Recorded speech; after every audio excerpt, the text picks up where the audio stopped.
Hello mga palalabs ko, may tuturo ako sa inyo. Alam ko naman, nagbigay na ako ng mga examples nung nakaraan about percentage.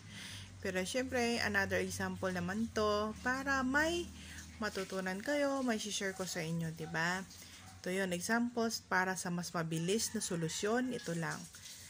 13% of 200, i-slash natin ang dalawang zero yan. Ang matitira is 13 at saka 2, i-multiply natin. Ang sagot is 26. Diba? 13% of 200 is 26. Next, 28% of 900. I-slash lang natin ito. Diba? Tapos, ang natira is 9 at saka 28. I-multiply natin. So, ang result niyan is 252. Diba? Ganun lang siya. Ang dali lang mga palalabs ko. Thank you.